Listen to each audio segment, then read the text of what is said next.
العلم هو النور الهادي والمفتاح لكل الخير من يرد الله به خيرا. بسم الله الرحمن الرحيم.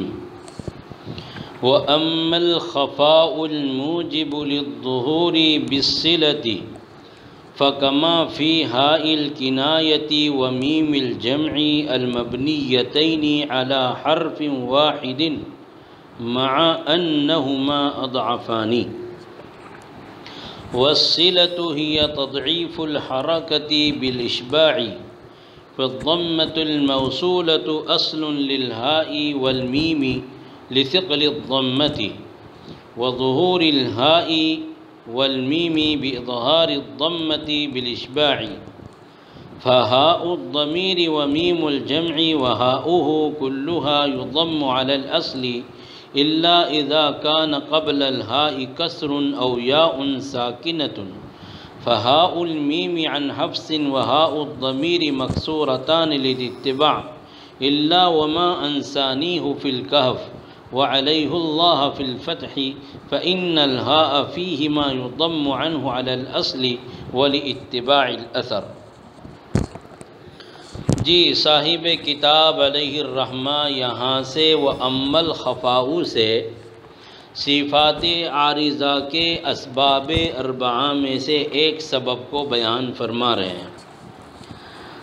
صفات کا جہاں بیان ختم ہوا تھا اور صفات عارضہ شروع ہونے جا رہی تھی، وہاں صاحب کتاب نے صفات عارضہ کے 4 اسباب بیان کیے تھے اجمالاً، اور اجمال کے بعد صاحب کتاب نے بالترتیب ان اسباب کی تفصیل بیان کرنی شروع کی تھی.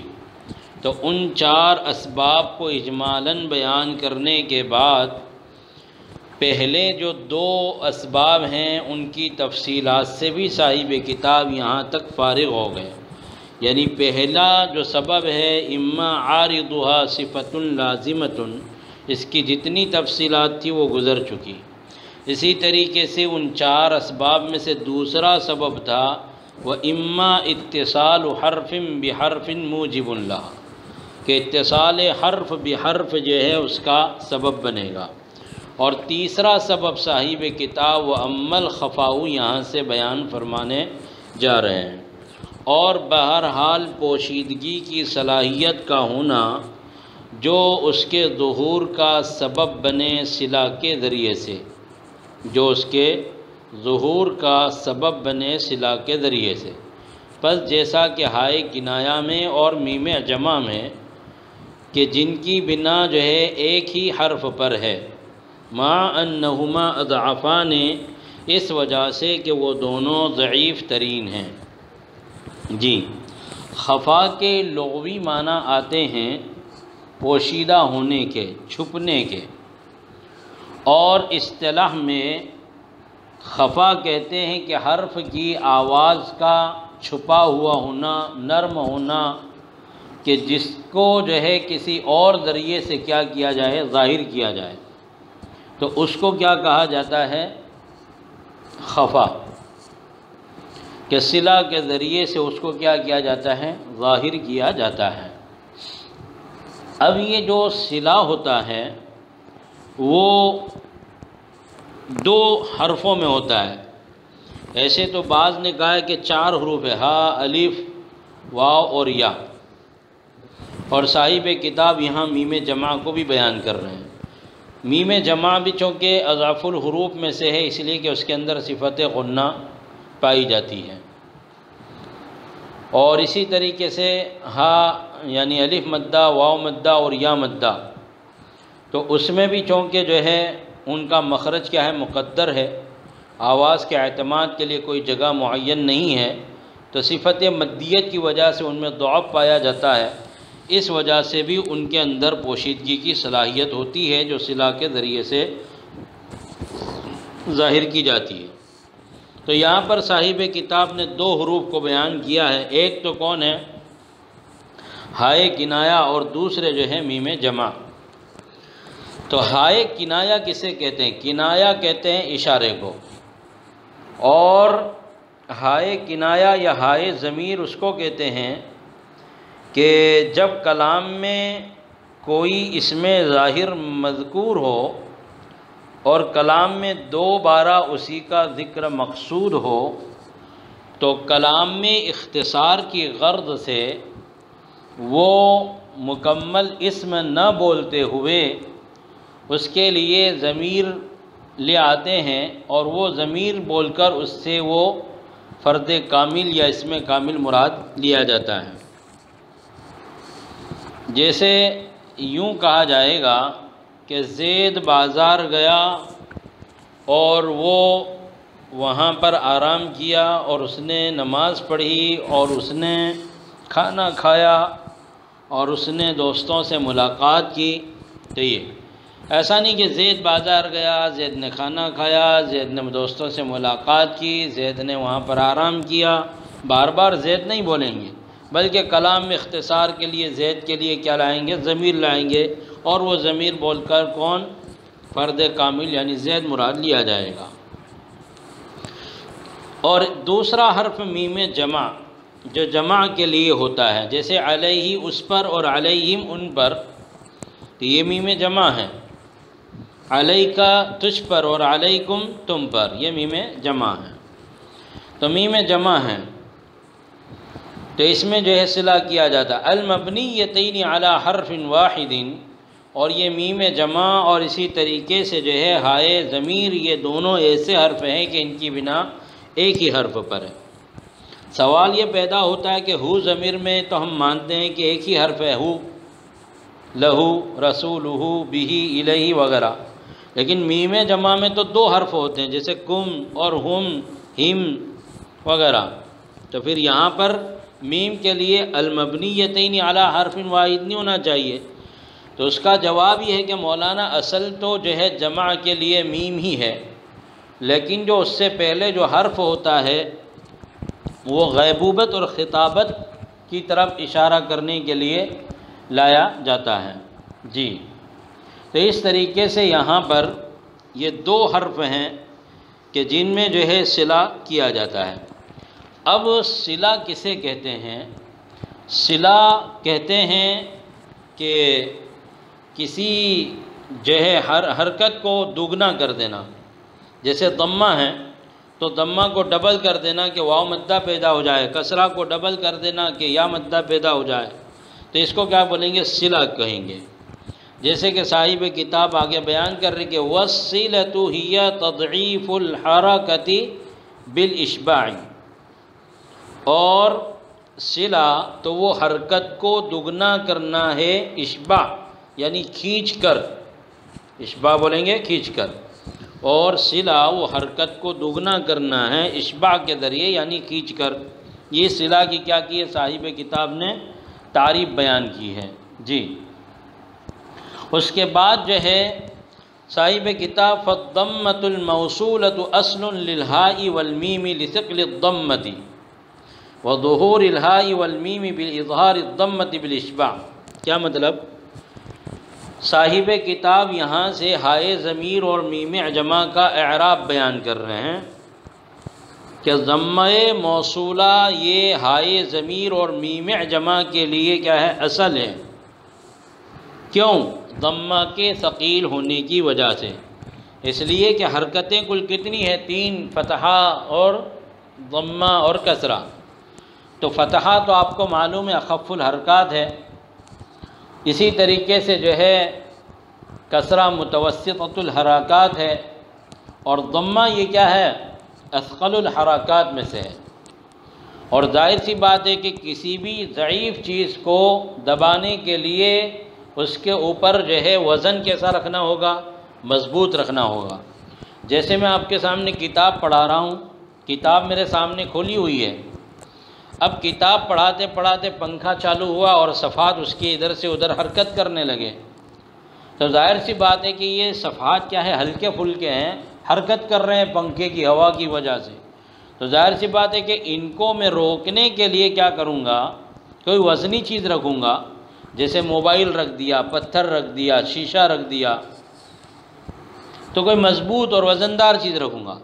ایسا نہیں ہے کہ صفحات حرکات کر رہے ہیں اور میں اس کے اوپر چوک پیس رکھ دوں، تو ظاہر سی بات ہے کہ چوک بالکل کیا ہلکا پھلکا ہے، جو ہے صفحات کے ہلکے پن کو دور نہیں کر پائے گا۔ اس لیے ضمہ کو اختیار کیا گیا کہ ضمہ کیا ہے، اثقل الحرکات ہے، کہ ضمہ ہی ان کے اندر جو پوشیدگی ہے اس کو کیا کر دے گا، ختم کر دے گا، اس کے اندر جو ضعف ہے اس کو کیا کر دے گا، وہ ختم کر دے گا۔ تو بہرحال جو ہے صلہ و حرکت کے دوگنے کرنے کا نام اشباع کے ذریعے سے۔ اب یہاں سے فالضمۃ الموصولۃ سے جو ہے کیا کر رہے ہیں، ہائے ضمیر اور میم جمع کا اعراب بیان کر رہے ہیں کہ ضمہ موصولہ یہ ہا اور میم جمع کے لیے کیا ہے، اصل ہے، ضمہ کے ثقیل ہونے کی وجہ سے، اس کی وجہ بھی بیان کر دی۔ اچھا، اس کے بعد کریں گے وظہور الہاء والمیم بظہار الضمۃ، اور ہا اور میم کے ظاہر ہونے کے لیے ضمہ کے اظہار کے ساتھ اشباع کے ذریعے سے، ضمہ کے اشباع کے ذریعے سے اظہار کے ساتھ۔ تو کہہ رہے ہیں کہ جب ہم جو ہے یہاں پر میم جمع میں کو ضمہ ہوگا یا اسی طریقے سے جو ہے ہائے ضمیر پر ضمہ ہوگا تو اس میں اشباع ہوگا، تو اشباع کریں گے تو وہ کیا ہوگا، ظاہر ہوگا۔ یعنی ایک اور چیز لے آئیں، یعنی جو ہے ضمہ کے ساتھ ساتھ اشباع بھی لے آئیں تاکہ جو کچھ کمی ہے وہ صلہ کے ذریعے سے اور اشباع کے ذریعے سے کیا ہو جائے، ختم ہو جائے۔ ضمہ کی وجہ سے جو ہے کیا ہو جائے گا، اس کا جو خفا ہے وہ ختم ہو جائے گا۔ جی، اس کے بعد کہہ رہے ہیں کہ فہاء الضمیر ومیم الجمع وہاؤہ کلھا یضم علی الاصل۔ پس اب یہاں سے پہلے تو کیا کہا کہ میم جمع اور جو ہے ہائے کنایہ کا اصل اعراب کیا ہے، ضمہ ہے۔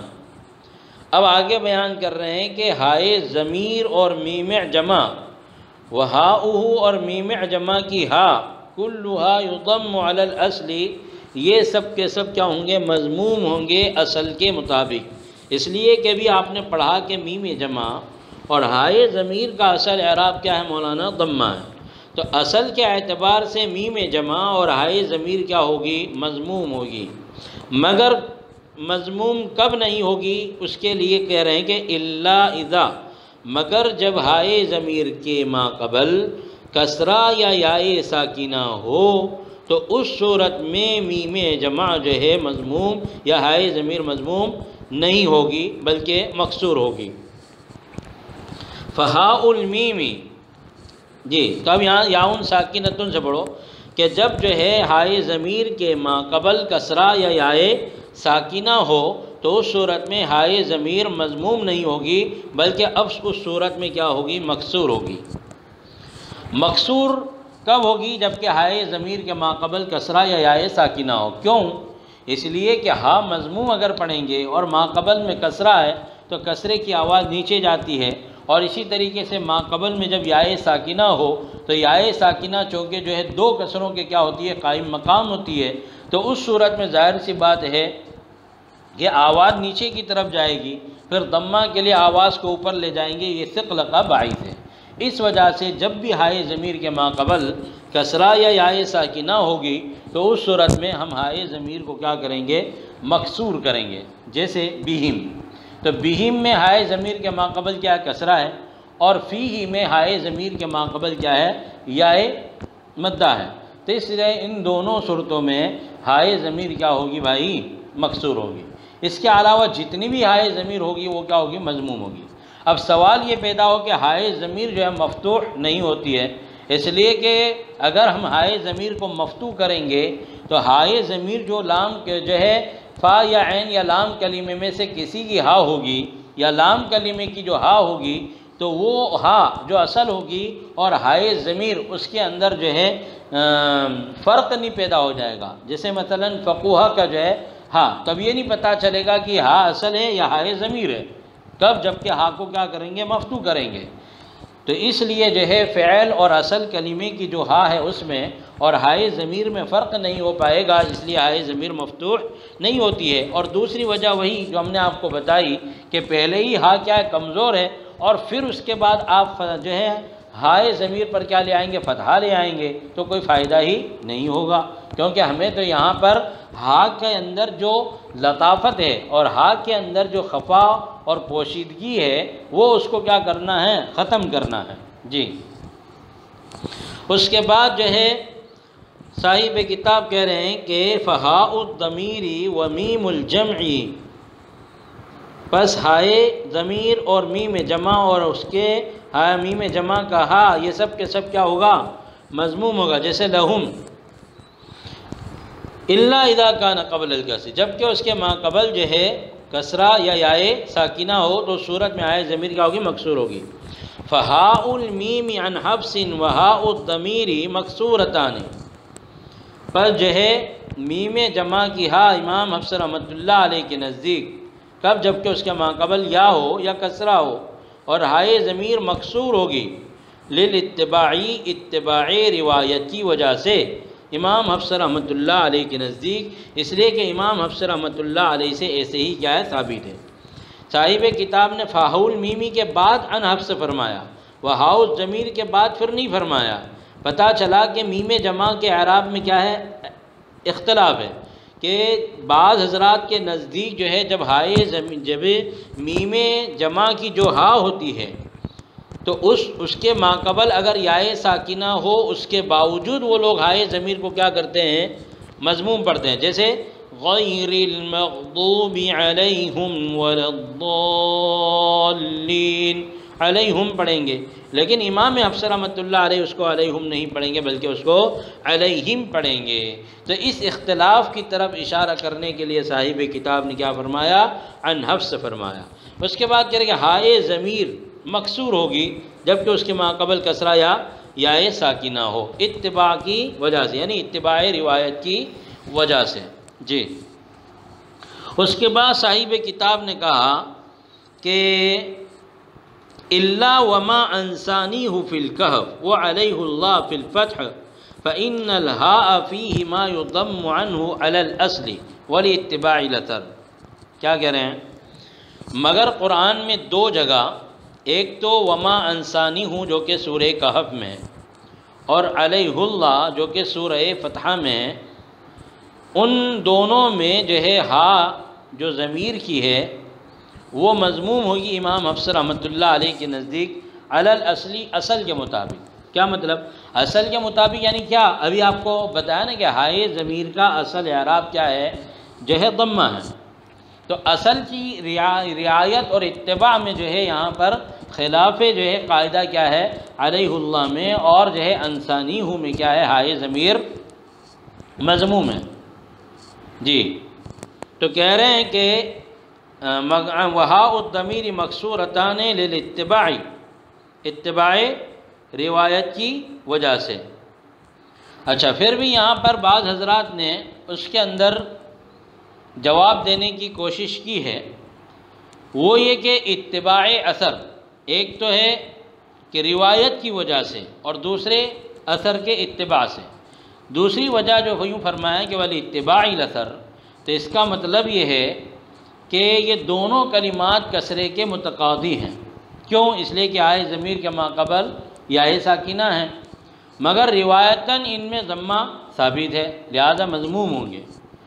تو روایت کا جب قیاس سے تصادم ہو جائے تو روایت کو کیا ہو جاتی ہے؟ ترجیح ہو جاتی ہے، اس لیے کہ اصل روایت ہے اور قاعدے بعد میں وجود میں آئے ہیں، جیسا کہ صفات عارضہ کے جو اسباب اربعہ بیان کیے تھے، صاحب کتاب نے وہاں پر ایک اہم ہدایت بیان کی تھی کہ اصل اتباع روایت ہے، اصل قاعدہ نہیں ہے، بلکہ پہلے روایت تھی اور روایت کو سامنے رکھ کر جو ہے اصول اور قواعد کو کیا دیا گیا ہے؟